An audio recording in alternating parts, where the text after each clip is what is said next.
राधे राधे भक्तों, स्वागत है आप सभी का। तो आज हम गरुड़ पुराण का तीसरा अध्याय सुनेंगे। गरुड़ पुराण में मृत्यु तथा मृत्यु के बाद के जीवन का वर्णन किया जाता है।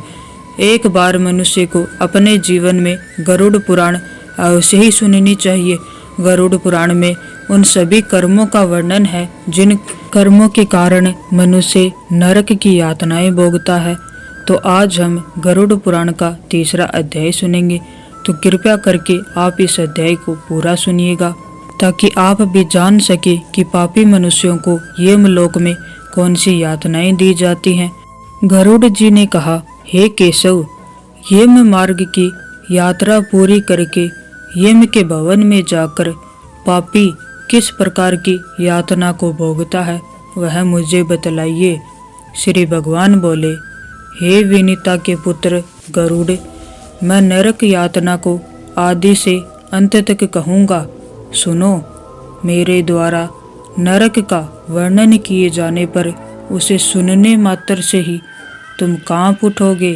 हे कश्यप नंदन, बहुभीतिपुर के आगे 44 योजन में फैला हुआ धर्मराज का विशाल पुर है। हाहाकार से परिपूर्ण उस पुर को देखकर पापी क्रंदन करने लगता है। उसके क्रंदन को सुनकर यमपुर में विचरण करने वाले यम के गण द्वारपाल के पास जाकर उस पापी के विषय में बताते हैं। धर्मराज के द्वार पर सर्वदा धर्मध्वज नामक द्वारपाल स्थित रहता है। वह द्वारपाल जाकर चित्रगुप्त से उस प्राणी के शुभ और अशुभ कर्म को बताता है। उसके बाद चित्रगुप्त भी उसके विषय में धर्मराज से निवेदन करते हैं। हे गरुड़, जो नास्तिक और महापापी प्राणी है, उन सभी के विषय में धर्मराज यथार्थ रूप से भली भांति जानते हैं, तो भी वे चित्रगुप्त से उन प्राणियों के पाप के विषय में पूछते हैं और सर्वज्ञ चित्रगुप्त भी श्रवणों से पूछते हैं। श्रवण ब्रह्मा के पुत्र हैं। वे स्वर्ग, पृथ्वी तथा पाताल में विचरण करने वाले तथा दूर से ही सुन एवं जान लेने वाले हैं। उनके नेत्र सुदूर के दृश्यों को भी देखने वाले हैं। सौरणी नाम की उनकी पृथक पृथक पत्नियां भी उसी प्रकार के स्वरूप वाली हैं, अर्थात सौरणों के समान ही हैं। वे स्त्रियों की सभी प्रकार की चेष्टाओं को तत्वत जानती हैं। मनुष्य छिपकर अथवा प्रत्येक रूप से जो कुछ करता और कहता है वह मनुष्य के मानसिक, वाचिक और कायिक सभी प्रकार के शुभ और अशुभ कर्मों को ठीक ठाक जानते हैं। मनुष्य और देवताओं के अधिकारी वे सवर्ण और सवरणियाँ सत्यवादी हैं। उनके पास ऐसी शक्ति है जिसके बल पर वे मनुष्यकृत कर्मों को बतलाते हैं। व्रत, दान और सत्य वचन से जो मनुष्य उन्हें प्रसन्न करता है उसके प्रति वे सौम्य तथा स्वर्ग और मोक्ष प्रदान करने वाले हो जाते हैं। वे सत्यवादी सवर्ण पापियों के पाप कर्मों को जानकर धर्मराज के सम्मुख यथावत कह देने के कारण पापियों के लिए दुखदायी हो जाते हैं। सूर्य, चंद्रमा, वायु, अग्नि, आकाश, भूमि, जल, हृदय, यम, दिन रात, दोनों संध्याएं और धर्म, ये सभी मनुष्य के वृत्तांत को जानते हैं। धर्मराज चित्रगुप्त सवर्ण और सूर्य आदि मनुष्य के शरीर में स्थित सभी पाप और पुण्य को पूर्णतया देखते हैं। इस प्रकार पापियों के पाप के विषय में सुनिश्चित जानकारी प्राप्त करके यम उन्हें बुलाकर अपना अत्यंत भयंकर रूप दिखाते हैं। वे पापी यम के ऐसे भयंकर रूप को देखते हैं जो हाथ में दंड लिए हुए बहुत बड़ी काया वाले भैंसे के ऊपर सह स्थित प्रलयकालीन मेघ के समान आवाज वाले, काजल के पर्वत के समान बिजली की प्रभाव वाले, आयुधों के कारण भयंकर 32 भुजाओं वाले 3 योजन के लंबे चौड़े विस्तार वाले, बावली के समान गोल नेत्र वाले, बड़ी बड़ी दाढ़ों के कारण भयंकर मुख वाले, लाल लाल आंखों वाले और लंबी नाक वाले हैं। मृत्यु और जवर आदि से संयुक्त होने के कारण चित्रगुप्त भी भयावह हैं। यम के समान भयानक सभी दूत उनके समीप पापियों को डराने के लिए गरजते रहते हैं। उन चित्रगुप्त को देखकर भयभीत होकर पापी हाहाकार करने लगता है। दान न करने वाला वह पाप की आत्मा कांपती है और बार बार विलाप करती है।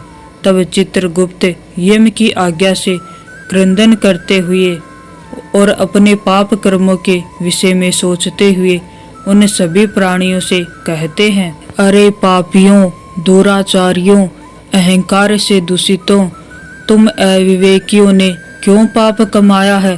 काम से, क्रोध से तथा पापियों की संगति से जो पाप तुमने किया है वह दुख देने वाला है। फिर हे मूर्ख जनों, तुमने वह पाप कर्म क्यों किया? पूर्व जन्म में तुम लोगों ने जिस प्रकार अत्यंत हर्षपूर्वक पाप कर्मों को किया है उसी प्रकार यातना भी भोगनी चाहिए। इस समय यातना भोगने से क्यों परांगमुख हो रहे हो? तुम लोगों ने जो बहुत से पाप किए हैं वे पाप ही तुम्हारे दुख के कारण हैं। इसमें हम लोग कारण नहीं हैं। मूर्ख हो या पंडित, दरिद्र हो या धनवान, और सबल हो या निर्बल, यमराज सभी से समान व्यवहार करने वाले कहे गए हैं। चित्रगुप्त के इस प्रकार के वचनों को सुनकर वे पापी अपने कर्मों के विषय में सोचते हुए निश्चेष्ट होकर चुपचाप बैठ जाते हैं। धर्मराज भी चोर की भांति निश्चल बैठे हुए उन पापियों को देखकर उनके पापों का मार्जन करने के लिए यथा उचित दंड देने की आज्ञा करते हैं। इसके बाद वे निर्दयी दूत उन्हें पीटते हुए कहते हैं, हे पापी, महान घोर और अत्यंत भयानक नरकों में चलो। यम के आज्ञाकारी प्रचंड और चंडक आदि नाम वाले दूत एक पास से उन्हें बांधकर नरक की ओर ले जाते हैं। वहां जलती हुई अग्नि के समान प्रभा वाला एक विशाल वृक्ष है जो 5 योजन में फैला हुआ है तथा 1 योजन ऊंचा है। उस वृक्ष में नीचे मुख करके उसे सांकलों से बांधकर वे दूत पीटते हैं। वहां जलते हुए वे रोते हैं, पर वहां उनका कोई रक्षक नहीं होता।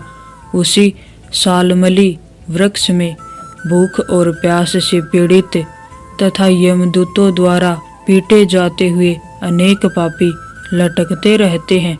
वे आश्रय विहीन पापी अंजलि बांधकर, हे यमदूतों, मेरे अपराध को क्षमा कर दो, ऐसा उन दूतों से निवेदन करते हैं। बार बार लोहे की लाठियों, मुगदरों, बालों और बर्छियों, गदाओं और मुसलों से उन दूतों के द्वारा वे अत्यधिक मारे जाते हैं। मारने से जब वे चेष्टा रहित और मूर्छित हो जाते हैं, तब उन निश्चेष्ट पापियों को देखकर यम के दूत कहते हैं, अरे दुराचारियों, पापियों, तुम लोगों ने दुराचरण क्यों किया? सुलभ होने वाले भी जल और अन्न का दान कभी क्यों नहीं दिया? तुम लोगों ने आधा ग्रास भी कभी किसी को नहीं दिया और न ही कुत्ते तथा कोए के लिए बलि दी। अतिथि को नमस्कार नहीं किया और पितरों का तर्पण नहीं किया। यमराज तथा चित्रगुप्त का उत्तम ध्यान भी नहीं किया और उनके मंत्रों का जप नहीं किया, जिससे तुम्हें यह यातना नहीं होती।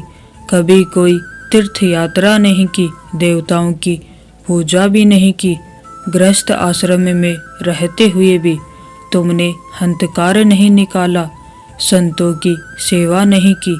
इसलिए अब स्वयं किए गए पाप का फल भोगो। चूंकि तुम धर्महीन हो इसलिए तुम्हें बहुत अधिक पीटा जा रहा है। भगवान हरि ही ईश्वर हैं, वे ही अपराधियों को क्षमा करने में समर्थ हैं। हम तो उन्हीं की आज्ञा से अपराधियों को दंड देने वाले हैं।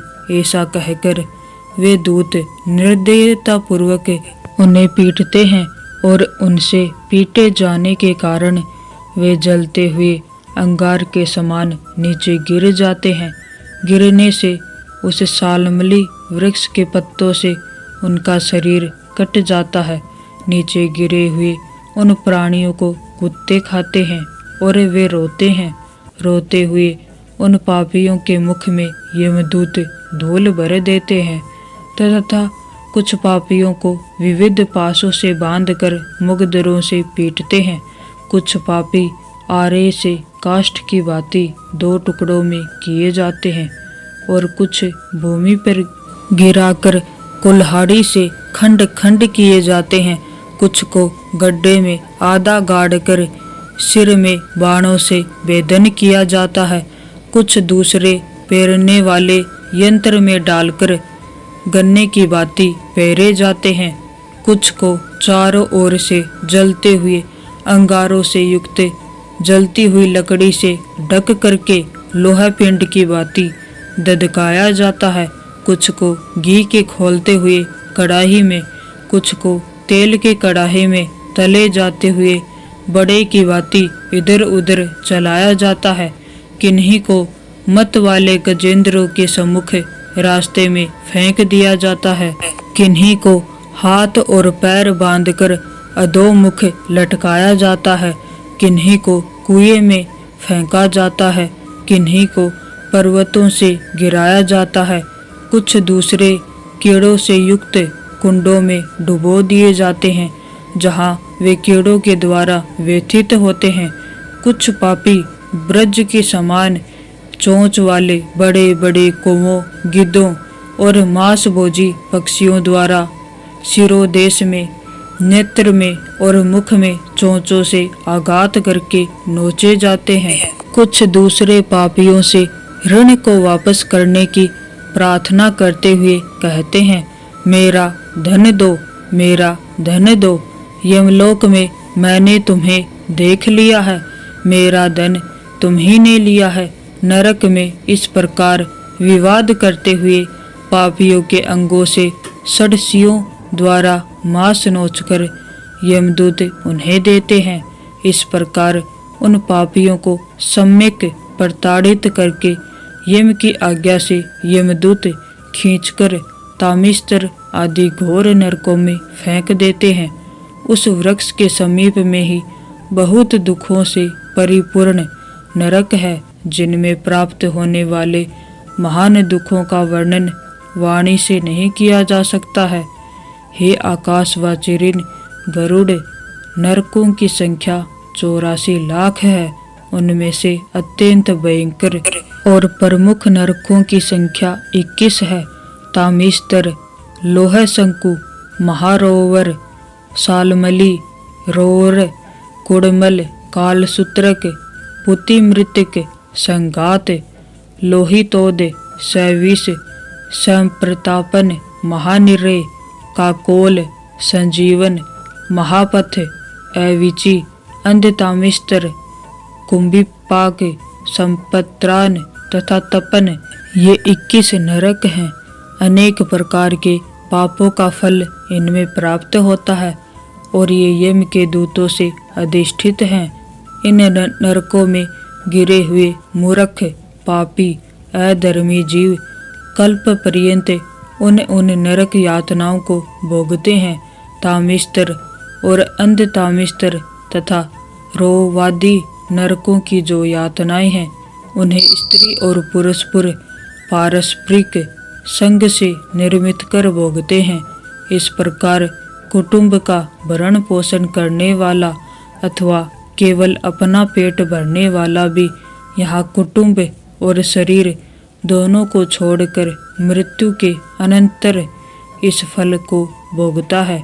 प्राणियों के साथ द्रोह करके भरण पोषण किए गए अपने स्थूल शरीर को यहीं छोड़कर पाप कर्म रूपी पाथे के साथ पापी अकेला ही अंधकार पूर्ण नरक में जाता है, जिसका दरवे चोरी चला गया है।